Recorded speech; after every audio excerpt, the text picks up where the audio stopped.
तो बच्चों, आइए आज हम जानते हैं वर्ण के बारे में। बच्चों, एक बात बताइए, मैं आपसे पूछती हूँ, क्या आपके घर में अगर कोई आपको आवाज दे तो आप समझ जाएंगे कि वो आवाज किसकी है? मैं तो जरूर समझ जाऊंगी अगर कोई मुझे आवाज दे। वैसे ही बच्चों, कुत्ते के भौंकने की आवाज आप पहचान जाते हैं, पक्षियों के चहचहाने की आवाज भी पहचान जाते हैं, यहाँ तक कि आप मोबाइल के बजने की आवाज भी पहचान जाते हैं। वैसे ही बच्चों, जब हम कुछ बोलते हैं तो हमारे मुंह से बाकी लोगों की तरह ही ध्वनियां निकलती है।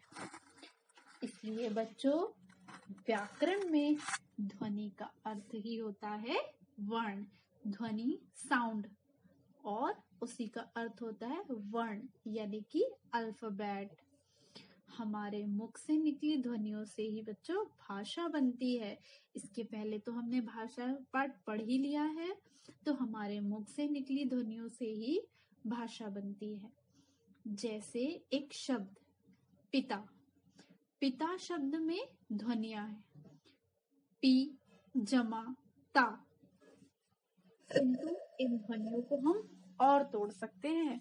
जैसे प जमा छोटी ई जमा त जमा आ।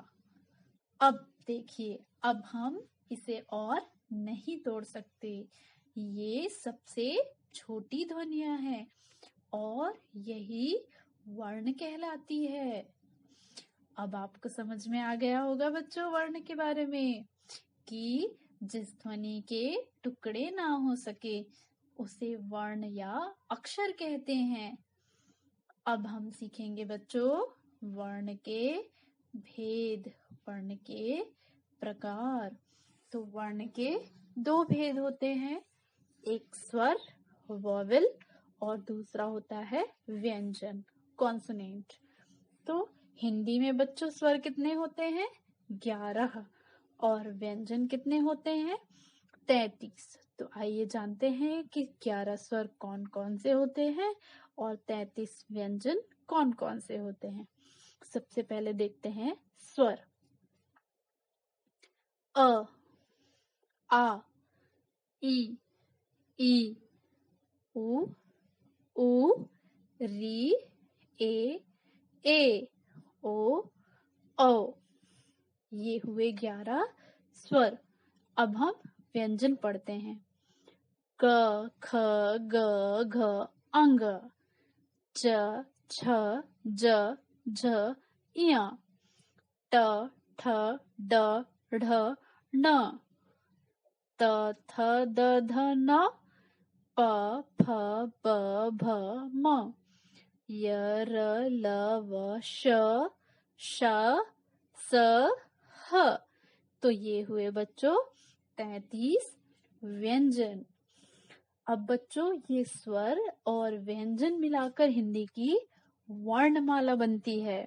जितने भी स्वर और व्यंजन जब एक साथ मिलते हैं तो कुल 44 वर्णमाला होती है। और ये सारी वर्णमालाएं एक निश्चित क्रम में होती हैं। और स्वर और व्यंजन के अलावा आपने संयुक्त व्यंजन के बारे में भी सुना ही होगा। तो आइए, हमारे हिंदी में 4 संयुक्त व्यंजन भी होते हैं। ये कौन कौन से होते हैं? तो ये संयुक्त व्यंजन है अक्ष, त्र, ज्ञ, श्र।